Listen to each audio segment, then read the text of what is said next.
Jeff Holland has built a life of service through volunteering with JFCS. Jeff is an amazing volunteer. Everyone who meets him really gravitates to him. He's warm, he's kind, and really so dedicated and giving. And he's been involved with a whole range of programs, 5, 6, 7 programs within our agency. But if you would have met him about 6, 7 years ago when he first came to volunteer, you would never believe that it's the same person. Well, I guess I would term myself something of a gregarious introvert.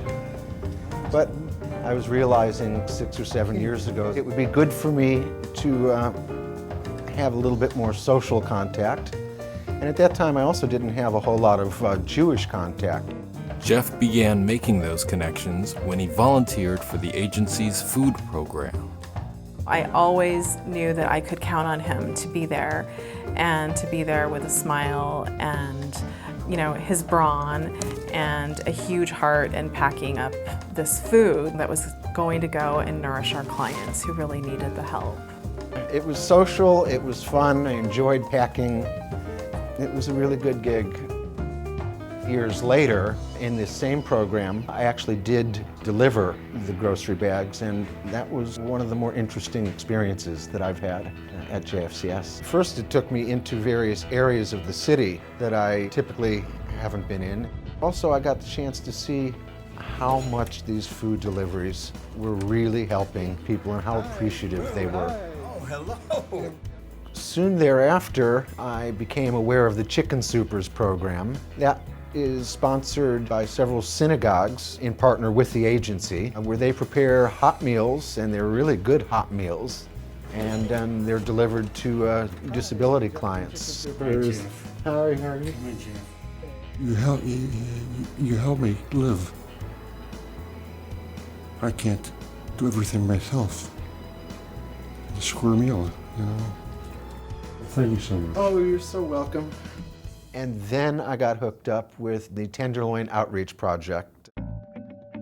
The original intent of the Outreach Project was the notion that not all Jews are rich, and that there are Jews who are disaffected and not part of the community, somehow living down there. Now this whole thing has morphed over the years. Not everybody's from the Tenderloin, not everybody's Jewish, but it's become just a great group, and there's a great spirit. It's lots of fun. There's a Friday afternoon pre-Sabbath lunch. This should be a particularly interesting lunch as it's Purim and something unusual usually happens.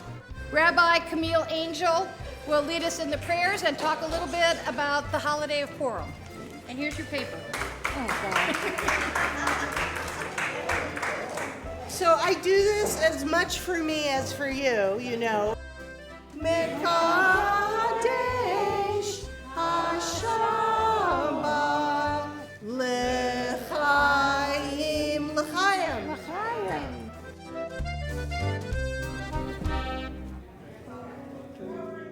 After several years of volunteering with JFCS, Jeff began working directly with clients with disabilities. Then, through the agency's palliative and end-of-life care program, Jeff underwent training to provide care at the time of greatest need. He was matched with a woman in her late 80s. She was a Holocaust survivor. And Jeff, it was really like a match made in heaven. Jeff and Marianne got along really beautifully. What we quickly discovered was we really just had a connection. Conversation flowed so naturally that it was remarkable, and we both laughed about it, that the time flew. I was my mother's only relative. I was diagnosed with cancer in my young 40s. It made it, during that period of time, much more difficult for me to keep an eye on my mom and be there as much as I would have liked. And it was about that time that my mother became more connected with JFCS, and it was really quite a relief that she was able to have companionship and people to talk to about what was going on with me as well as our relationship.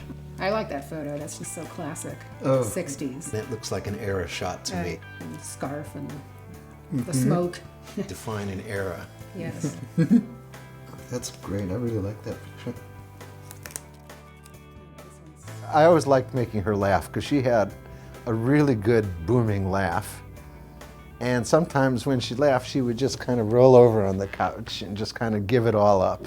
I think it wasn't until Jeff came along that I realized, really how extensive and involved and really personal and multifaceted the organization was. It was like my mother had guardian angels watching over her. The monthly support meetings are really important. Not only do we all report to staff and to each other, but there's also ongoing training. I think what's groundbreaking is to have this kind of a program in an agency where you have a large multidisciplinary approach. The group is great for me because just hearing everybody else's experiences really helps me process what's going on for me. Being sad isn't the same thing as holding on and wishing that she would still be here. Although I certainly wish she would, but I felt very accepting. How to finish life positively, I think, is a mirror on how to live life positively.